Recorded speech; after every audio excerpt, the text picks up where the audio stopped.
Hey, this is Stefan Sommeroth. It's Friday afternoon, so I figured I've got a little bit of time. Let's do an AMA. Let's see who wants to hop in, who wants to do questions. Um, it's been a while since I've been on Restream, and we'll have a couple guests throughout this afternoon. Starting off with Sean Eyre and Josh Mason may hop in as well. We'll see who else does, but we've got a little bit of a schedule, so we'll go through, highlight a couple little things that we're working on, stuff that we've got coming out down the road, working towards the open source community, trying to make sure that the industry is better. No point in building tools for ourselves when we could build tools that we can share with everybody so that way you don't have to build it yourself, right? Teamwork. So I'll go ahead and bring Sean up right now. Oh gosh. Surprise, you're live. Yeah.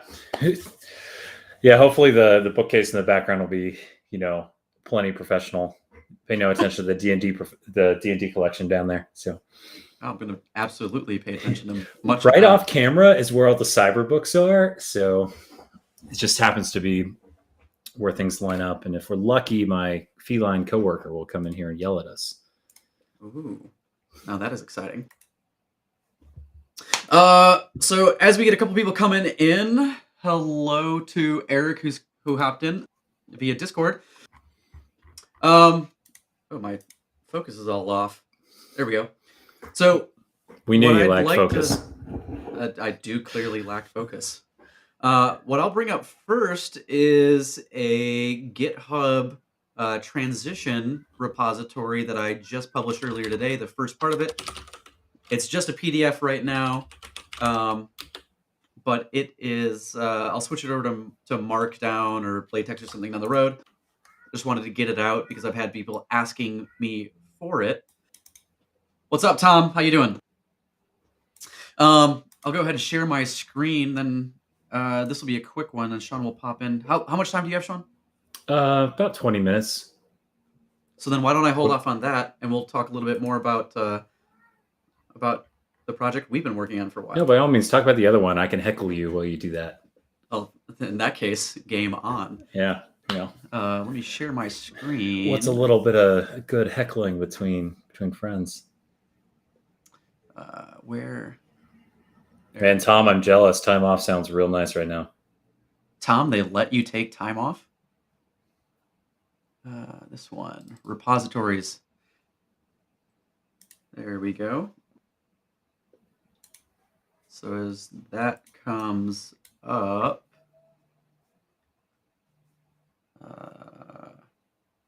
call him back in a minute. Sean, are you seeing? Oh, that's why. I gotta turn it on as a feed. There we go. Ta-da!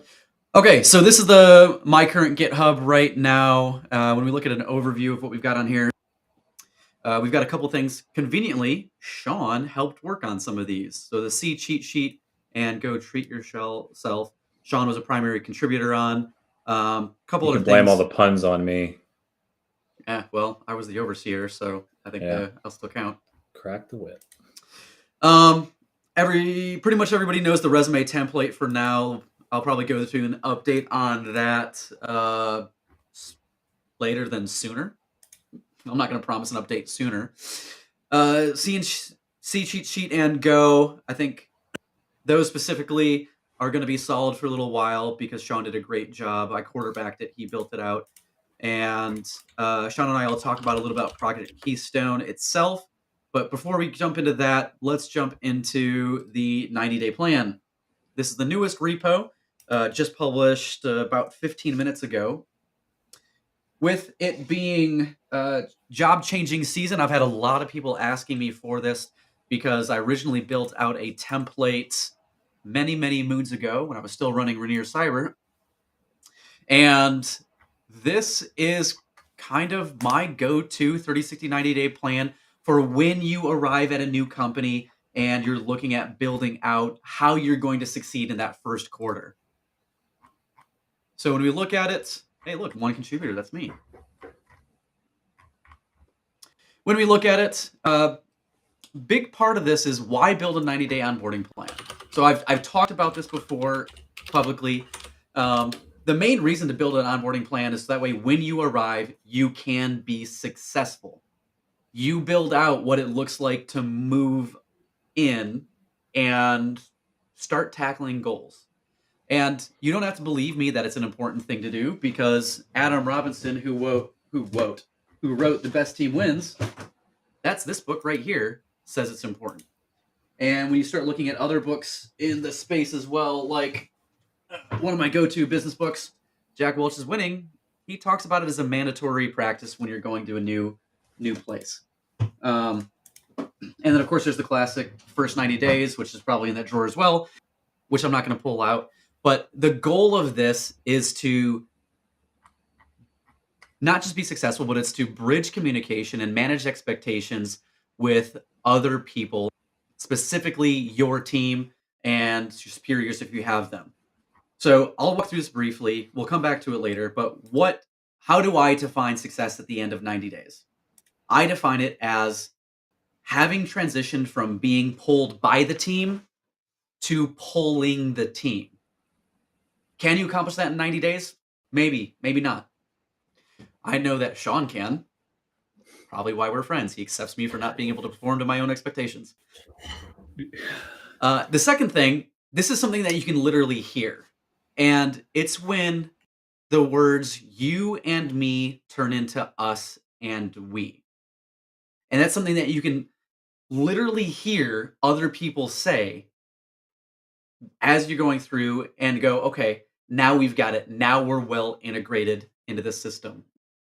And then I put a couple other specific job goals of, your first 90 days. But as you go through and you build out a plan, this drives the communication and expectations management with your boss. So this is something that you can take in even into the interview process, right? And you can lay out in front of them and say, hey, this is what I think you want me to do. Is this accurate? And they'll talk about their problems and you'll build it together. And then it turns it into a planning session instead of an interview. And I like to break it down by specific job roles. What does your job description say? Do you specifically have yearly metrics? Maybe those metrics are tied to your bonus.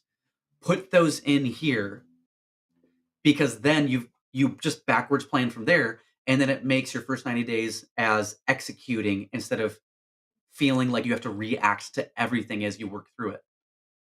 And then because we're looking at a 30, 60, 90 plan, as you go through and backwards plan your first 90 days, what are your weekly focuses that drive your 30, your 60, and your 90-day goal? If you have 4 or 5 or 6 or 8 annual metrics, you put those in here and what the target is. And as you go through, use this as a working document. So when you sit down to do a 30-day review, a 60-day review, a 90-day review, it's right there. You can just say, did I meet my expectation? Did I meet your expectation? That's it. That's all it is. But I find that this to be a phenomenal way to bridge communication, to set expectations, to drive the conversation, and then it just turns into execution. You get to be very, very, very proactive instead of being reactive about how you transition. And speaking of sequiturs, let's transition back over to Sean, because he's wonderful to show up. Last weekend at church, the Sunday school leader hit us with an icebreaker. They were like, "What's the best invention in the last? What's the best invention ever, really?" And so naturally, people are like, "Since sliced bread and whatnot." But after that, in order to switch gears, someone's like, "The best invention was a Segway," and just right turn. Wow. You're welcome. The bad puns are what I do. So it was bad. That is next level. Yeah, and you're like, so best invention for an icebreaker is an ice pick, right? But womp womp. Womp womp. Okay. By the way, the first 90 days, which is the one you didn't hold up, is a phenomenal book, particularly when people are moving. Yeah, people are moving between departments in an organization. Really useful to just guide how you have those conversations with your bosses and set your plan up, and just orient yourself. You may not hit, all your 90-day plans because life is dynamic, but it's especially in the what did security we say place. in the army? Like plans are worthless, planning is everything. So that's really what you're going for here is open dialogue with your boss and planning. Yeah, because then if nothing else, you've built the relationships that you need that allow you to adapt when things go wrong, Right. and that is absolutely crucial. Now, this is an AMA, so for those of you that haven't yet, please go ahead and drop some questions in the chat. We are watching those, and will follow up with them. Um, Sean, let's start with one of the biggest questions in the industry. I'll pass How this do over I to you real make quick. money on cyber? Is that no? Actually, it's close enough. Is how do I get into cybersecurity? So let's do a little Okay. bit of riff on that. What are things that when people reach out to you right now, how do you answer that question in 2 minutes? In 2 minutes, how you break into cybersecurity. Okay, so the cheap answer is to be interested in it, and that it can go in a lot of different ways. But like cybersecurity demands a lot of your time, it demands a lot of your study. So like no matter what job you end up with in cyber, you're going to have to put a lot of time into staying relevant and staying up to speed. So start that early by being interested in it and finding things that you enjoy keeping up with. That's It's going to help you in a couple different ways. One, it's going to keep you up to speed. It's going to start turning you into an educated professional. And then it's also going to help you figure out what niches you actually want to work on, because it's a huge field. It's cybersecurity, like getting started in it is almost like even less specific than saying like I want to be a mathematician. There's a lot of different types of math. So I would say first and foremost, like find a source of reading or listening, if that's what you prefer, that can keep your attention and just kind of dive into it. And then the second thing I would say, start experimenting. You start turning that theoretical knowledge into something practical in some way. So build a home lab, get a Raspberry Pi, make something silly on your Raspberry Pi that's security relevant. Maybe go try to present it at B-sides, which will probably be a segue. If I'm a betting man, you're going to say give back to the community as part of like how to break into cybersecurity. So, as soon as you get your learning set up, start sharing it. Like no one actually should care that you're an amateur at something. They should be excited about you sharing their knowledge and help you with that. So as soon as you find someone who's willing to like help you learn and listen to you, like start sharing. I love it, and that's actually another look. How many times we're going to use segue in this conversation? Uh, Can we need someone to start keeping track of the word segue? it's Friday afternoon. Maybe this is a drinking game now. We're renaming the stream to Mall Cop. It's going to have a lot of segues. Oh, God, you're killing me. I promised to do it. So, thanks for being available. So Tom's asking, how can I position myself into incident response and or get more into the cloud area? Currently an ISSO of 5 years. I'll set that up with one of my favorite books, which is Blue Team Handbook Incident Response Edition by Don Murdoch. Don has drafted a number of the SANS courses around incident response. He's very active in the community, and he keeps these books pretty up to date as well. So start here, and then that's another good leverage and point for self-selling here. Sean, do you want to give a quick drop into Project Keystone? Don't jump into it too deep. Yeah, so I don't know if this is directly relevant to the IR and cloud discussion, but it is kind of relevant to breaking into security. Long story short, on Project Keystone, it's kind of born out of the idea that like everyone needs a good cybersecurity policy package, and there are many sources for that. If you Google studiously, university cybersecurity that have been put out, you can find a bunch of stuff on Sam's website. Hopefully, my computer's telling me I'm having connection issues, so hopefully this isn't breaking up too bad. But we figured that everybody could use a starting point of documents to like cover all their bases and cut down from, instead of like having to go and read through, let's say a security framework like CIS controls and write the policies that go with that as they get going. So what we've tried to do at Auricius in partnership with Stratacore and with Proteus Advisors is to build a cybersecurity package that has a top level policy and a bunch of plug-in policies that are probably about as brutal as you could get in a normal environment. And then you can like tailor them down to actually something usable for your environment. And I'll say, like, I've actually been applying this stuff to clients, and you have to cut it down and tailor it. Like, some stuff doesn't work because it's too much, but yeah, it's a starting point. And so you don't have to reinvent the wheel every time someone needs you to write an acceptable use policy. Absolutely, and when you start looking at the GRC side of the house, when you start looking at policies all over the place, and Zach, or Tom, Tom Zacher, I'm gonna route this back to you in a second. Here is when you start looking at building those policies, the questions that you have to ask get very deep very quickly, and you have to scope them to a narrow client after you've written a broad-based policy for clients, right? And that especially is true over industries as well, because different industries have different requirements. And I think everybody knows that. But Sean, would you mind highlighting a couple of differences between, say, medical space and manufacturing?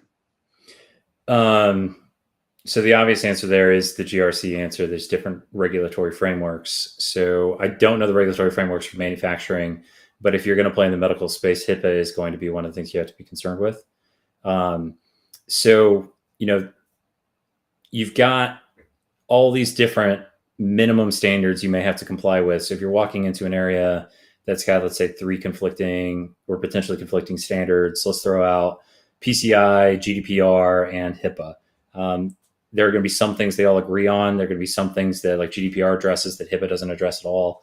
And there's going to be some things that they're all in sync on, but they're going to have different, like, minimums.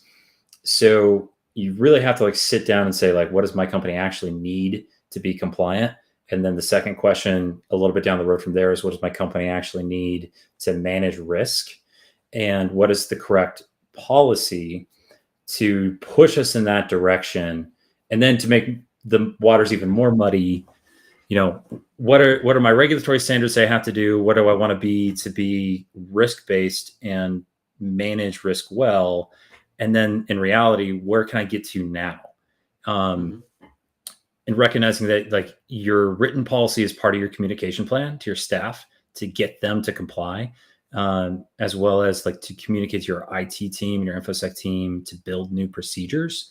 So if you jump out too far ahead of the ship, or too far out ahead of put the cart too far ahead of the horse, you're not necessarily you're just going to get a lot of, like, risk assessments where they're like, your processes are back here, your policies are way out here, and they're mismatched. So you want to use them to kind of start nudging the organization into alignment with compliance, and then into alignment with mature processes. Absolutely. And so with those policies, it's a blend between capturing how the business operates right now, Yeah. and putting a target on the wall that you need to work through, and then threading the needle or building the glide path that goes all the way back. Mm-hmm. And that is a big piece in and of itself, because when you're looking at that broadband based about security, if you move the organization too quickly, you can actually calculate talent loss, because you're looking at driving cultural change, not just security change. And Mm-hmm. and if you're looking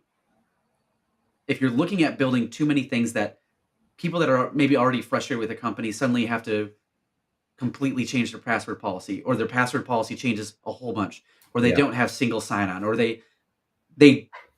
you do user impacting things too quickly, you can actually say, in a company this large, if we do this much change this fast, we can expect to lose this many people, and there's a cost associated with that. And so if you as security drive too much.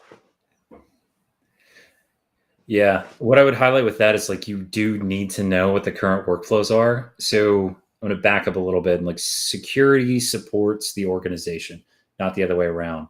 And most security practitioners know to say that.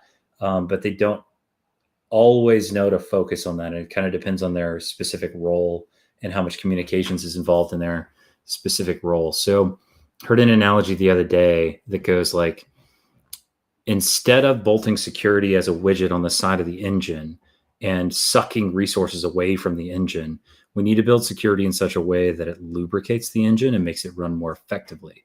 It should be a resource to the company to be efficient, to be effective, to be safe, not a drain on everybody else's lives. And when we approach it as this like after the fact bolted on kind of thing, we start stumbling into that area where we're making people's workflows slower and we're making their workflows more frustrating, and they're probably not succeeding. So in Project Keystone, to bring us back around, there's a big note in here somewhere that says like, you must know the company. And yeah, how to use this document. Point number one, you must know the company first. You need to not only know who it's going to be, but how it works, and sit down with the existing stakeholders and be like, I want the policy to say this. Like, how is that going to hurt your day-to-day life? Is it going to hurt it whatsoever? And then use it to nudge the things the way they need to go, but also use it to make things more effective. Like, if you can write a policy that lifts the burden off a user and puts the requirement on the company to automate something for that user, like, do it. Make their lives better with it. Absolutely. Especially if you can save time across Yeah. the organization, because again, there's a cost associated with time, and you can calculate, and Carlota says this all the time. If you can calculate the amount of time saved to the company, you can calculate and predict how much you're saving the company in terms of money. Yeah. And that overhead is huge, absolutely huge. So we've already hit on a couple of these things. You must know the company first, be judicious when defining change. Tom, getting to your point though about incident response, what I wanted to bring up in here is specifically when we look at some of these policies, subordinate policies right here, we've got an incident management policy in process.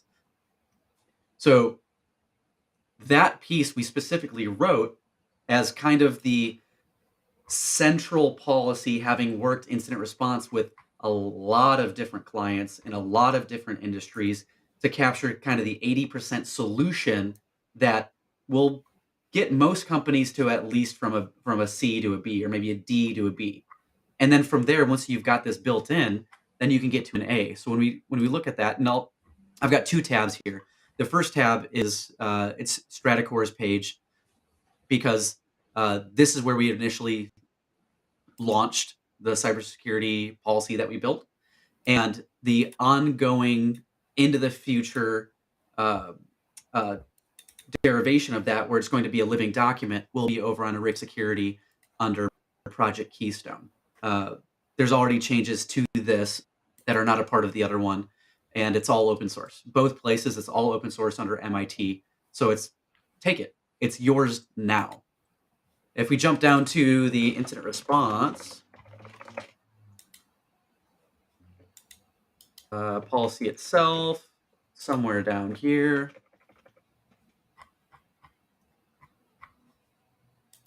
There it is.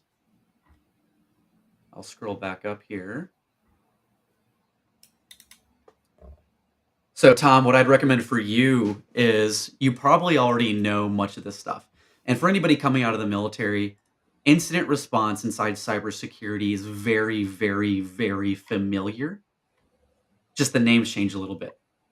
So especially if you're coming out of the infantry or combat arms, this is very similar to how you operate in Tactical Operations Center. Funny that a Security Operations Center and a Tactical Operations Center are very well aligned. So you can take this right here, drive through it, get to know it, read it, internalize it, love it, and you'll get to know the process. And knowing the process helps you understand your own gaps internally. And if you know your own gaps, then you can start identifying either a self-study alignment, start identifying people that have worked in these different areas, go dive deeper, because you can't really identify or connect a target on the wall with where you're at right now if you don't have that gap assessment. We talked about it in terms of policy, but I think it translates very well to the personal space as well. So this gives you an opportunity to dig through, learn some of this. What is it? How does it work? And even down to the level of what is the difference between an event and an incident? How do we define that? How do we look and understand what that is? What are the ramifications of defining something as an incident that may not be, or only defining something as an event before an incident?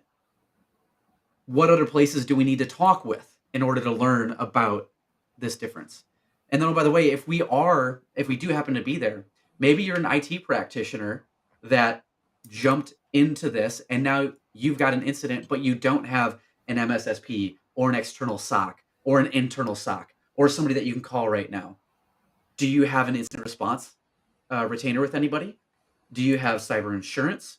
What's the cost of contacting your insurance? Do you have a mandatory requirement to reach out to them? What is the threshold? So as we start to look at all these questions, many of them are industry dependent, many of them are company dependent. It gives you an opportunity to go through and start asking those questions. And the best way that I recommend after you've done this, if you're in a position where you're building this own policy yourself, or you're already at a company where maybe your incident response policy is on the back of a napkin. I see it all the time, and I know Sean does too. Then you can use this to build a policy, a process, and use that as the roadmap to go do an incident response tabletop. Do an exercise where you pretend the sky is falling before the sky is actually falling. I've been talking a lot. Sean, what do you think? So you actually queued up the tabletop discussion really, really well.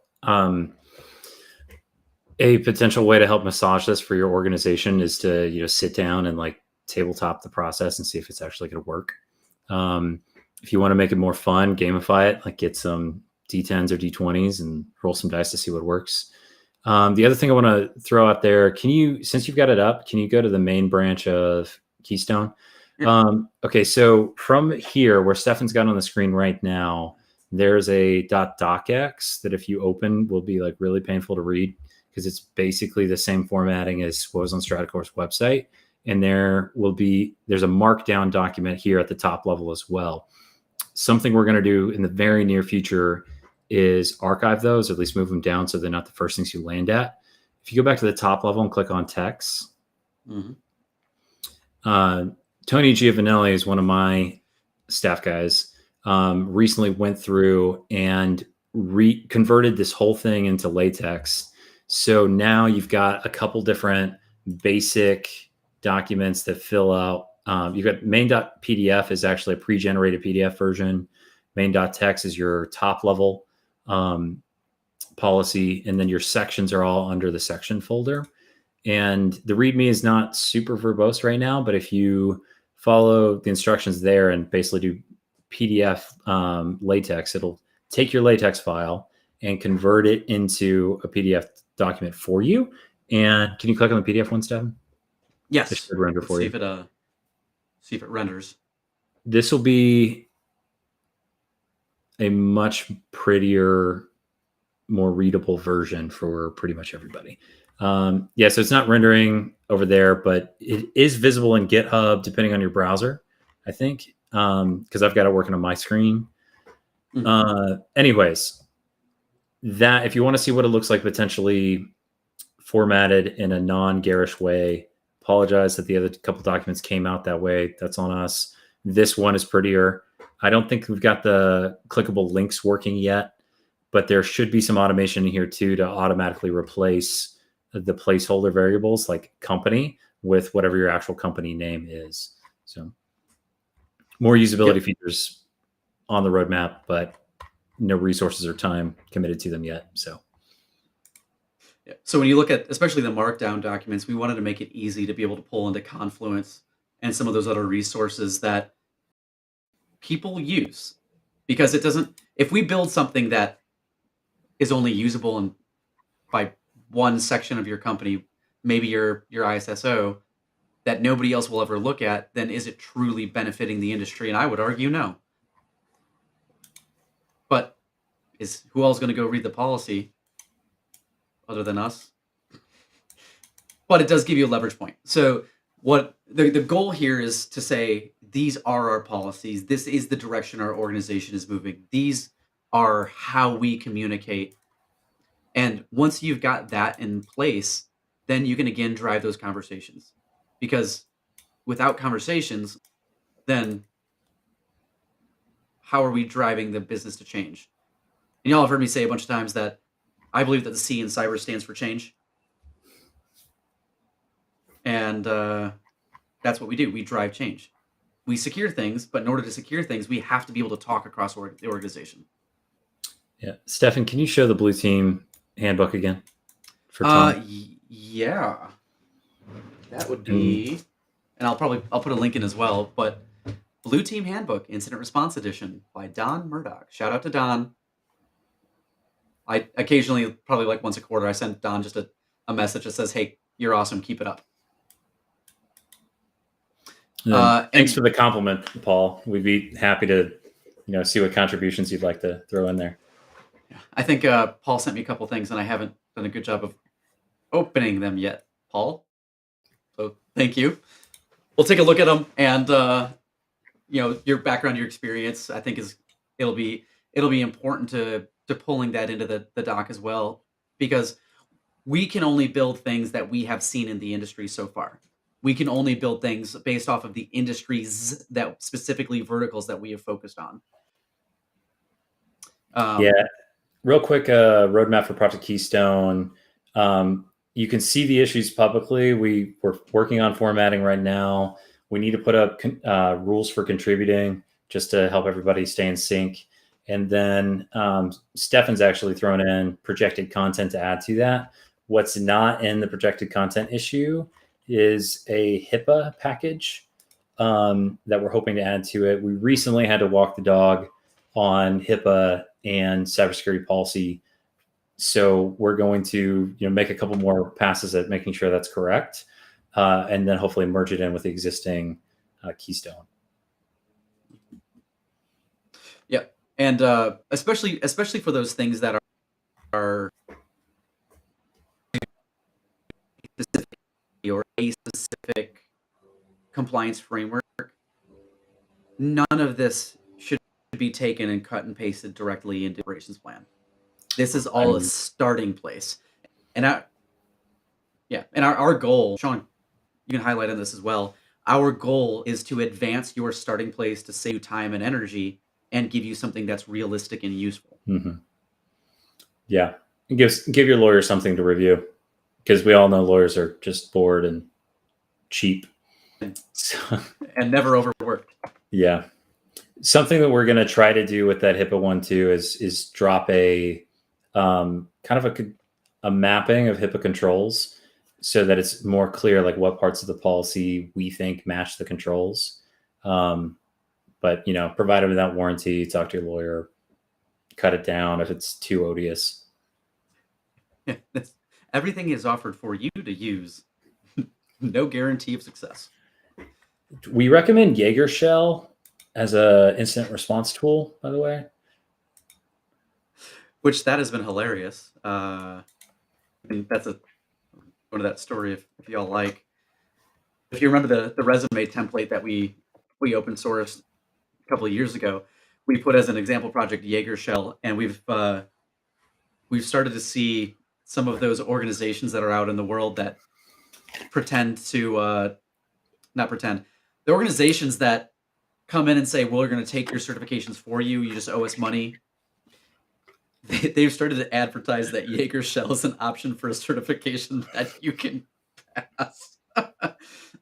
So maybe I'll make a fake certification and we'll use it as a catfish. I think that's our next open source project is the Jaeger Shell certification. So, on that note, with any open source project, review it before you deploy it to production. We've all heard the horror stories of someone downloading a binary or downloading code, compiling it, and then running it in production and it had backdoors in it. So don't make the red team's job easy. Speaking of, I think it was Tom again that was asking for links to some of the books we've shared. Here, you also are going to want. So I'm dropping these in the chat. I think they go across to Twitch and YouTube, but not necessarily over to LinkedIn. LinkedIn. So there's my GitHub and Erikius. We'll drop you in as well for Project Keystone.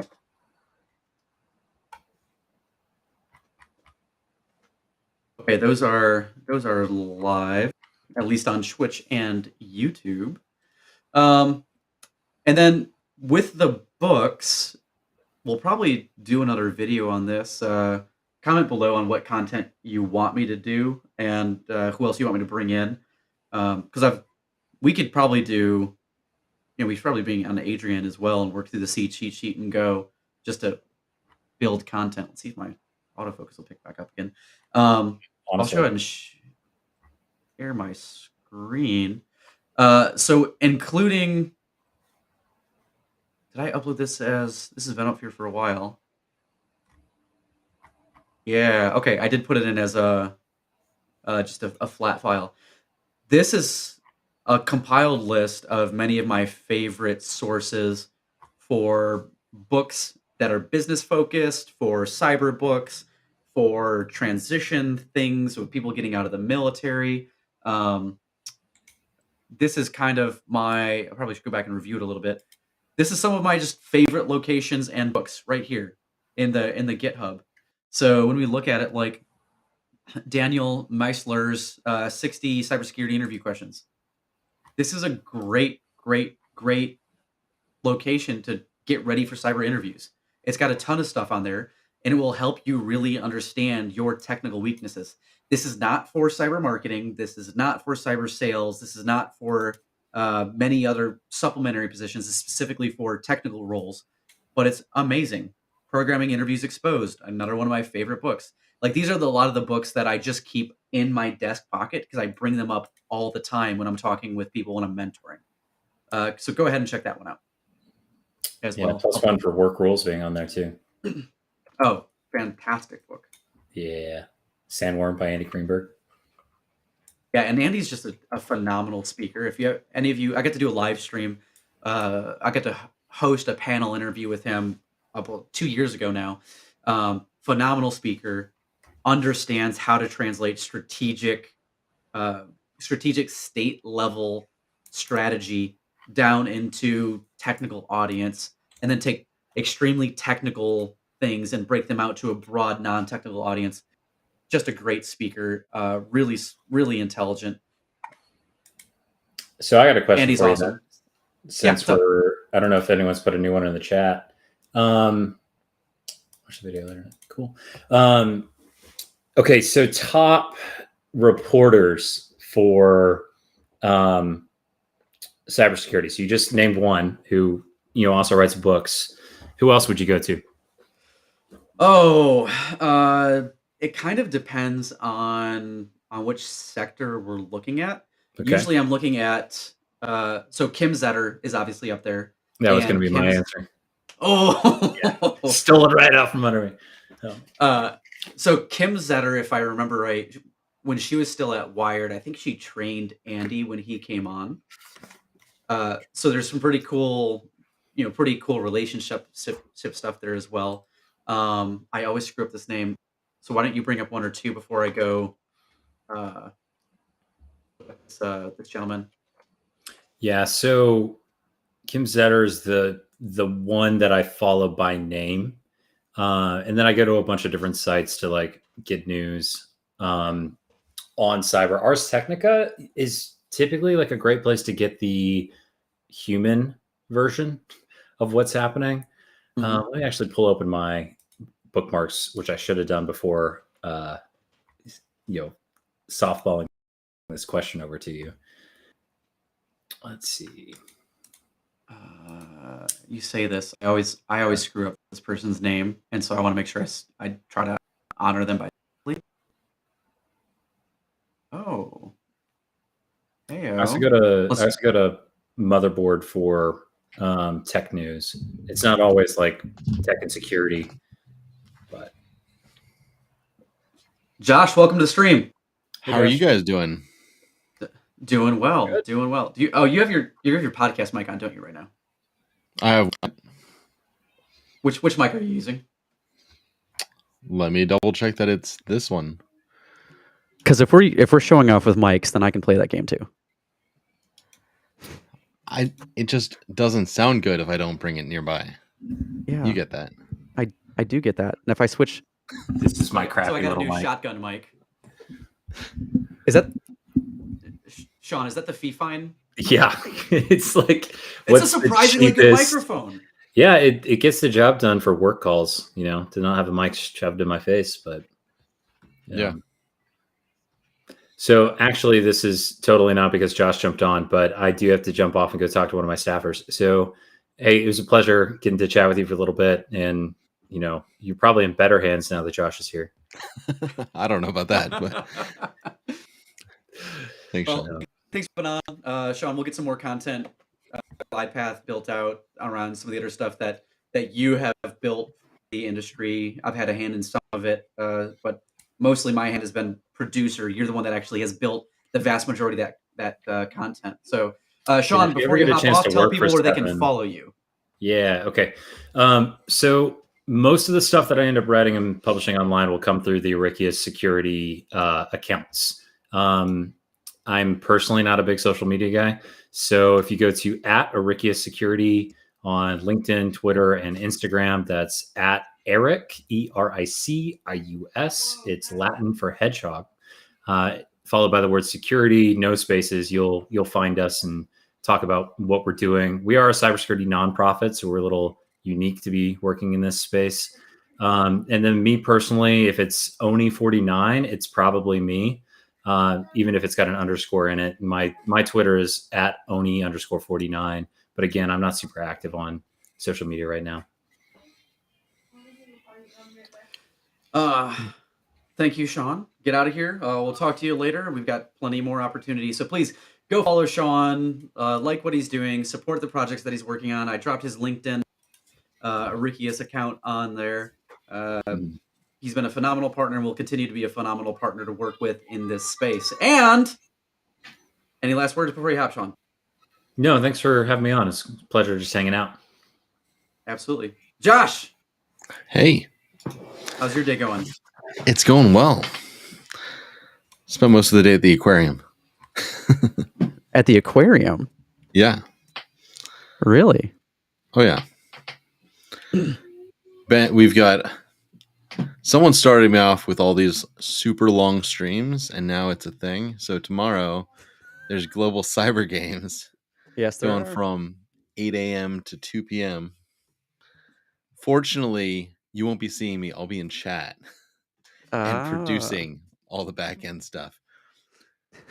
You're gonna be banging on keyboards? Yeah. And saying, hey, go to this. I just brought up this thing. Neil, go to this screen. Neil, go to that screen. I got a new mic arm with.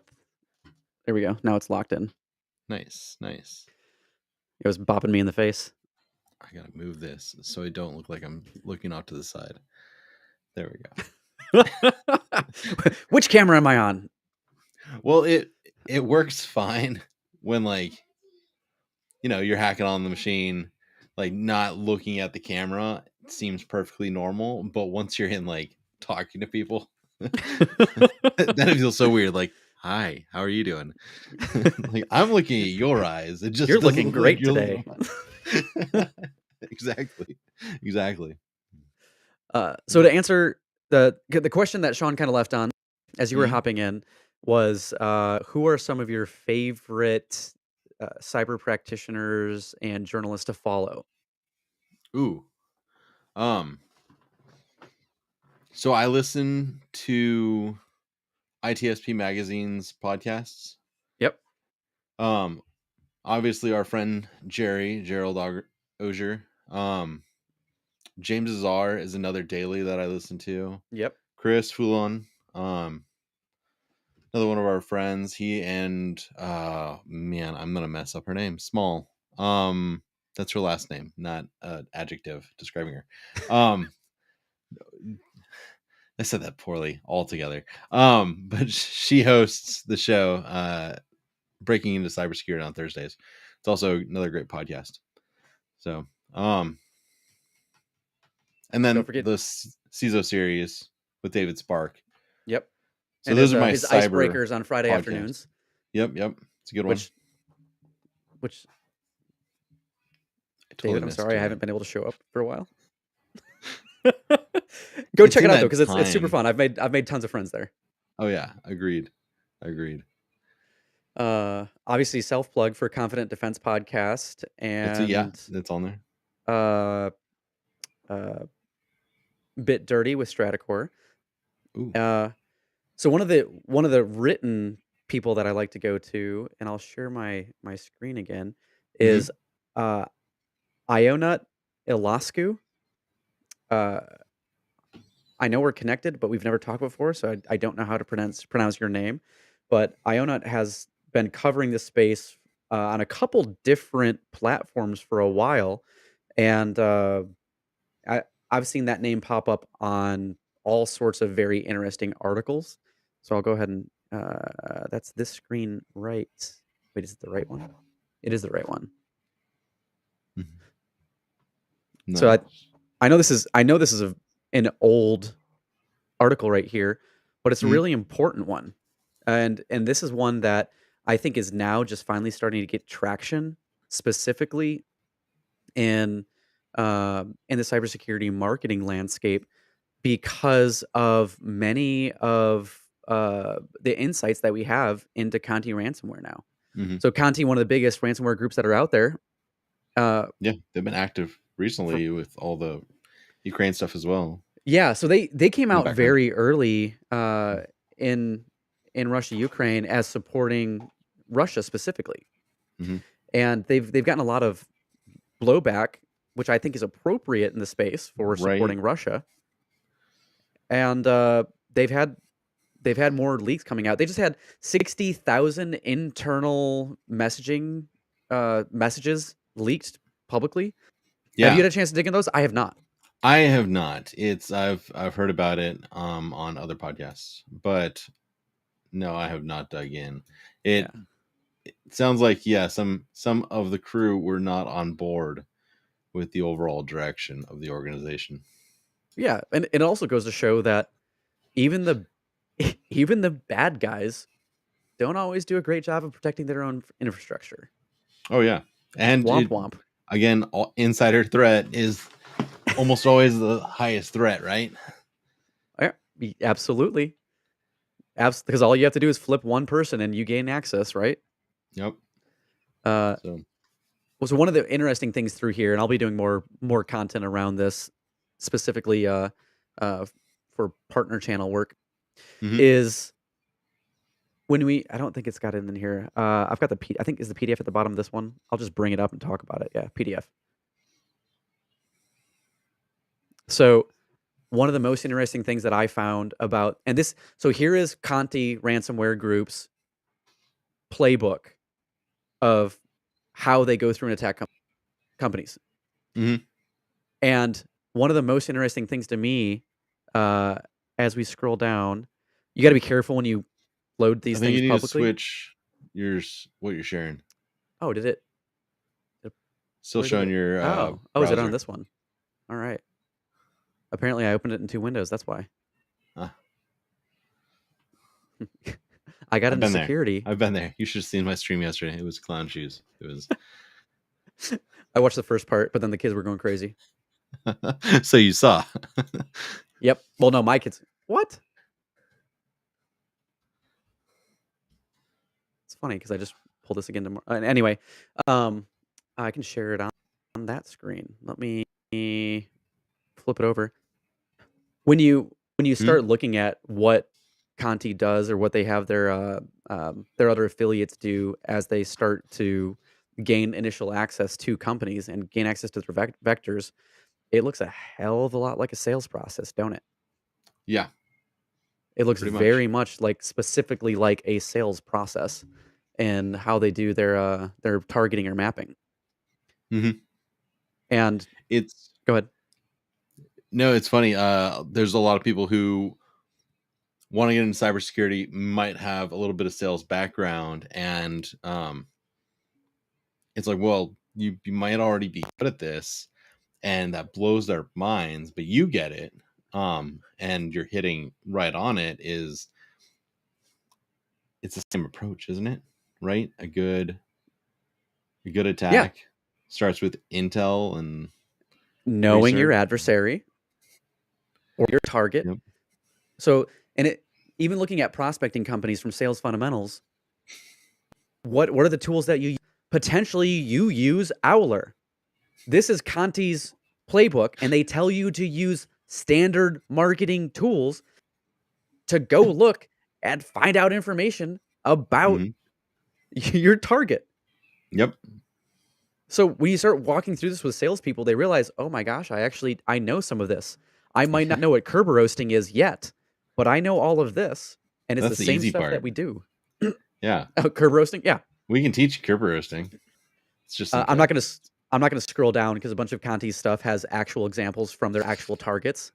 Yeah, good call. So Good call. We're not gonna highlight those on live stream, but Yeah.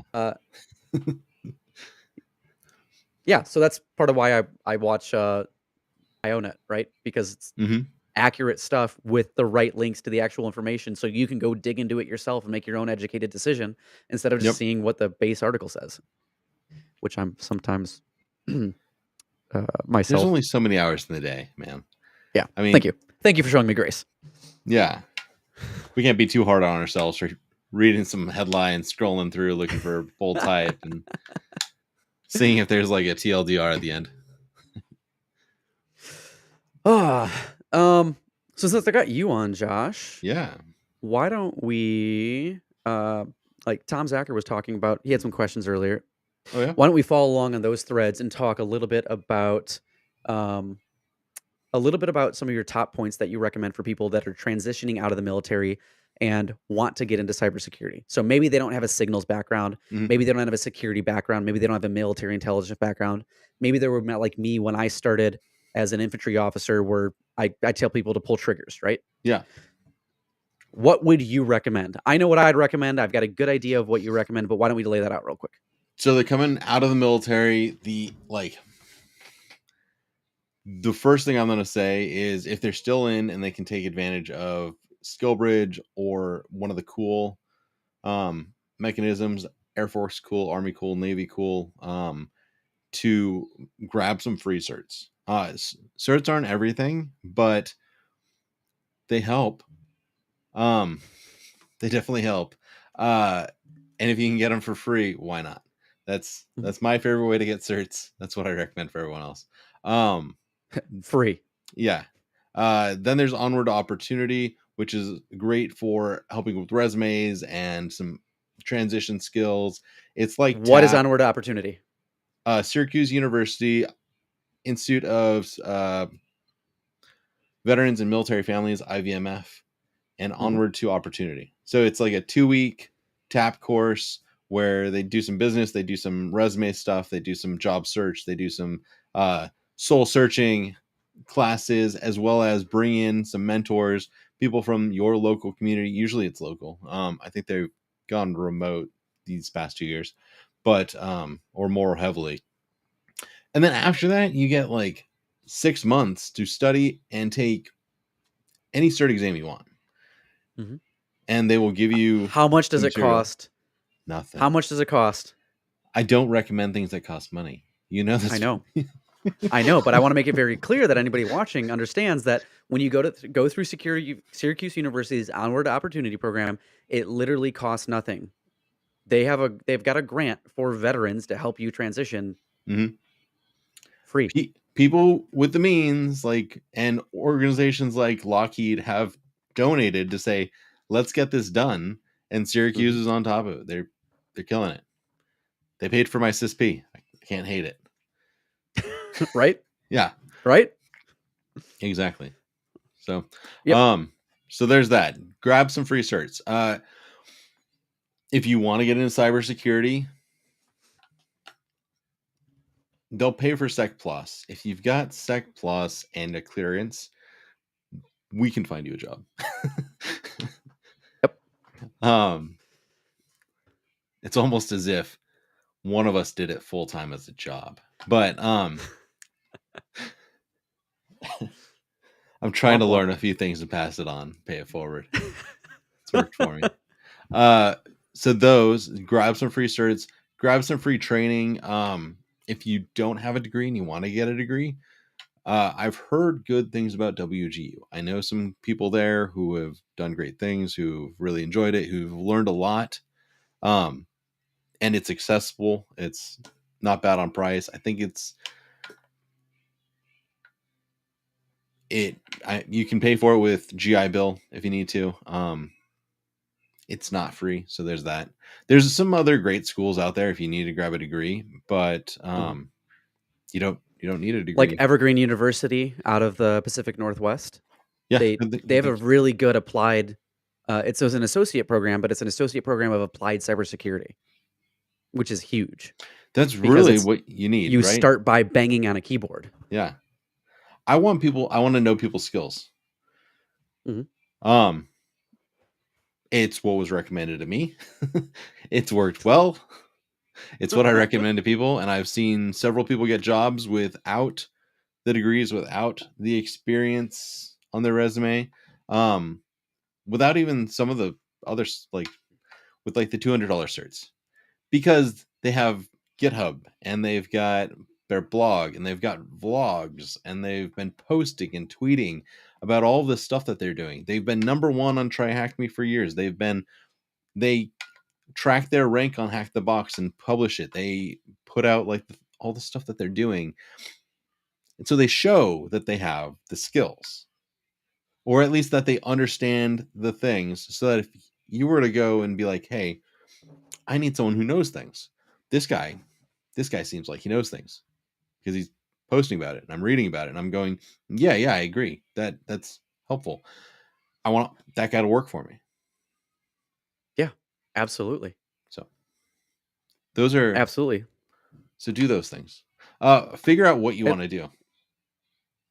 Perfect transition. So I'm going to share this right now. This is one of the things that when I go into mentoring, I require anybody that I mentor, to almost anybody, depends, to do a personality assessment first. 16 personalities. I'm not sponsored by them. This is not a sponsored ad. They have a fairly good breakout of different personality types. Mm-hmm. And knowing where you fit along this paradigm is super, super, super important, because how could Josh or I possibly help give you a strategic direction for your life and your career and your happiness if it doesn't actually match who you are? Yeah. That's kind of important.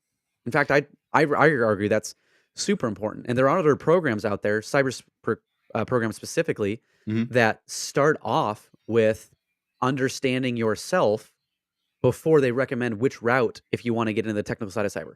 Oh, yeah. And that's a beautiful thing, because then you get aligned with a route that not just has the potential to make you money, but has the potential to severely make you happy. Oh, yeah. And that's why I say happy day, is because I want all of you watching, I want your day to be better. I want your life to be better, so that way you can go help other people in their happiness. Mm-hmm. And I know that's who I am, because I'm an advocate. Yep. I can't not do that.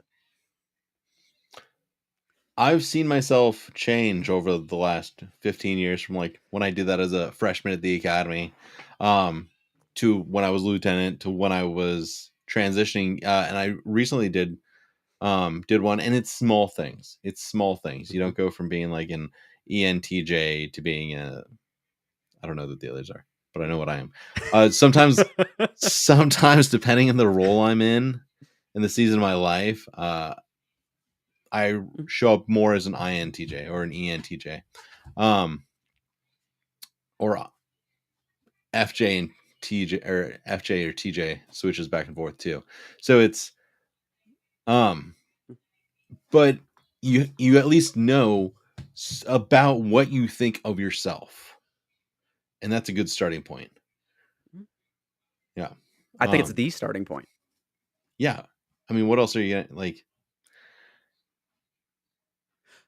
I'll hold that thought, because here's what I see all the time in security in the space, and I don't think it does a great people service, and I'm sure you agree with this, Mhm. is many people grew up in security from the technical side.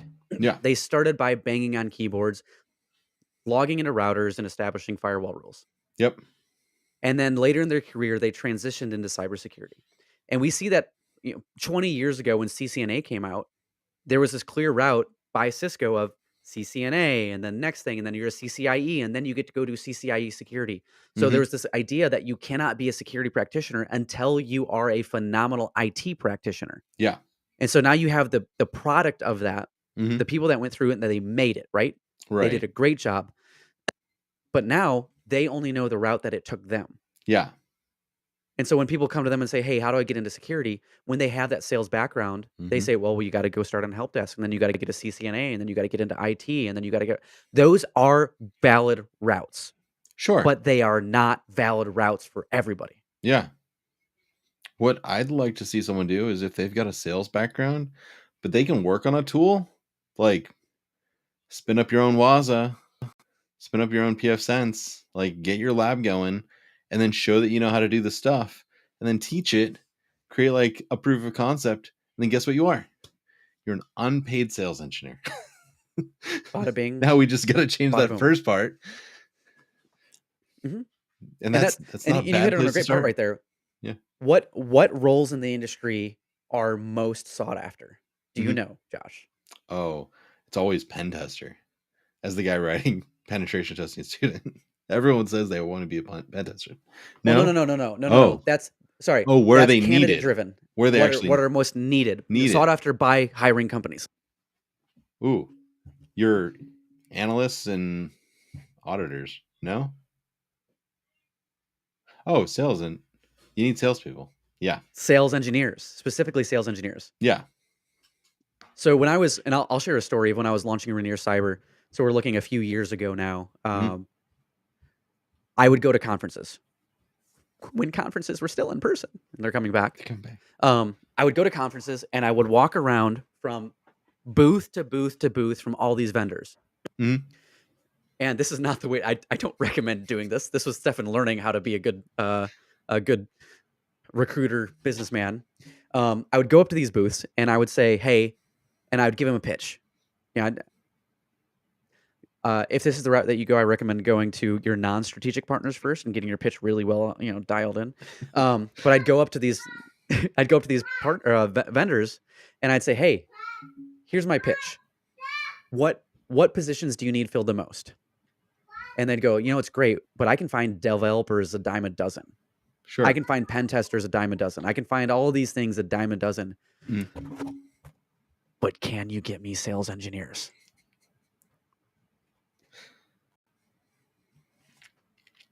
Yes.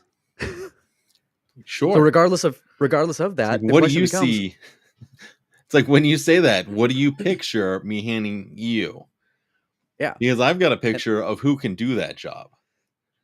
Mm-hmm. And usually the answer, and I've where I sit in the industry, I get to see a ton of different vendors. Mhm. Like when you pull up the cybersecurity landscape map, I get to touch a lot of those vendors. Uh, I get to work with a lot of those vendors, Yeah. and I see a ton of engineers with engineering background that get onto the pre-sale side into a sales engineering role. Mhm. And what I like to say is that sales team own the relationships and sales engineers own the demo. Yeah. But you don't have to, like, it's usually about 95%. It's about 1 out of 20 people that Mhm. start on the sales side and then go learn the engineering to do the demo to become a sales engineer. Right. That role is something that many people can do, Oh yeah.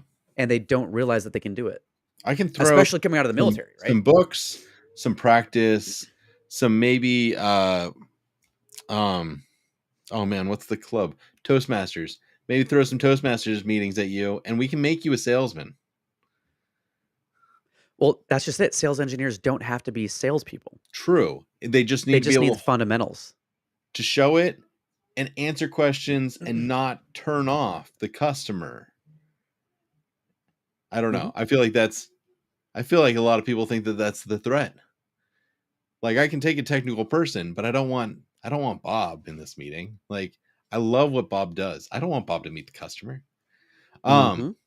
We can fix That's why Bob. when I'm Like, mentoring that's people, not hard. anybody with a technical background that wants to know how to get into security, Mhm. if they do that Myers-Briggs test and it comes back with an E out front, I tell them you should not be in the technical space.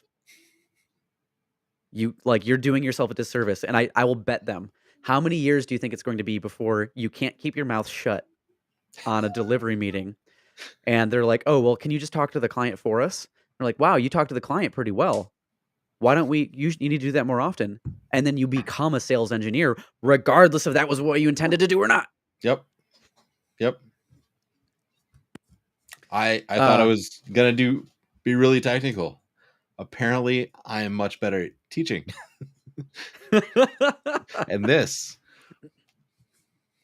despite Well, attempts otherwise. somebody's squeaking. You need to run? I do actually need to pop off in a couple. This is fun. Yeah. So here, is this going to be a thing? You doing this now? Yeah, I'm trying to figure out what it's going to look like in terms of time frame, and I don't want to stomp on any of our peers' time frame, which I know I did to Jax today. So shout out Jax. I'm sorry. Yeah, love Jax, but Jax normally goes at 3:30 on Thursdays. Friday, this was a special one. Yeah, I think We'll talk. she We'll moved it around discuss. a little We'll bit, get but we'll get it ironed out. yeah. But no, I love doing this. I love giving back to the community, and I know you do too. And I just want to be available to the community because last year I mentored just shy of 300 people individually. Yeah, I know, right? But I want to make that like 300,000 people. I want to drive it at the point where um, instead of impacting a couple hundred people, we're able to truly define and increase the level of happiness in the world by really just being there for the community, answering questions, and doing it in a public way that anyone can learn. We shouldn't be holding any of this stuff for ourselves, and I know you agree with that. Oh yeah, that's why I started doing Java with Josh. That's why I hang out with Neil and the cyber insecurity group. And Jerry, like 100% agree. I've just been waiting for you to do this so we can so I can back you up the same way I've been backing them up. Speaking of, tomorrow morning, cyber insecurity YouTube channel, the Global Cyber Games is having their first match, 10 teams, castle versus castle, for 3 hours of competition. I'm super excited. I can't wait to see who wins. Yeah, some real world emulation in there. So even if they can't attack each other, they're going to get attacked. They're getting attacked right now. They're going to find that out first thing tomorrow morning. They're going to realize that their day zero already started. Exactly. All right. Thank you so much. So you get out of here. For everybody watching, please go subscribe to Josh, the cyber insecurity. Any other stuff you want to pump while you're here? No. I'll think of it later, but we'll do it next time. Fantastic. All right, get out of here. Have a wonderful weekend. See ya. And once Josh pops out, we'll go ahead and kind of close out for the day. So we got to hang out today with Sean Eyre, who's been contributing to a lot of open source projects. I've worked with him personally and professionally for a lot of years. And we got to hang out with Josh Mason, who, when I was launching my company years ago, he was actually one of my first mentees as they were going through the recruiting process and getting out of the military. So kind of really fun to close that loop, to be able to talk to a couple friends and professionals in the space. I hope that you have gotten something out of this talk today. I hope that you have been able to get appreciable information that you can take in, that you can internalize, that you can move forward, that you can drive action at for both you personally, professionally, and whatever company or organization that you are working with or for. Let me know in the comments. Shoot me direct messages. I'm available on LinkedIn. Most of the time, I've got probably like 100 messages or so that I haven't responded to yet. I do have quiet hours because I have kids, so I don't always respond to things immediately. But reach out with any questions. If you're looking for content, we've talked about a ton of books today. We've talked about authors. We've talked about different things that we've committed to the community or published open source, like policies, specifically incident response. We've talked about a ton of stuff. If you want more information, or if we need to do a content deep dive around any of that, let me know, because I want to make content that you need, content that helps you do your job better. That's the goal, and increasing happiness. Now, later this afternoon, I will be on a panel with Boots to Books, so Aubrey Sign and Peter Klein. That's coming up here in a little bit. I've got to log in for that. So make sure you go support people as they get out of the military. I myself got out of the Army just over 3 years ago now, something like that, when I was in the cyber brigade. So there are tons of people. It's an incredibly diverse organization.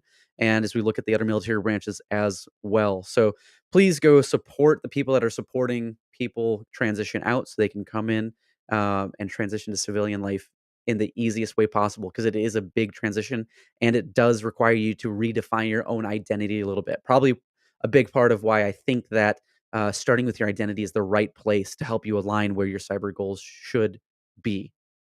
If you have any questions, hit me up. Otherwise, happy day.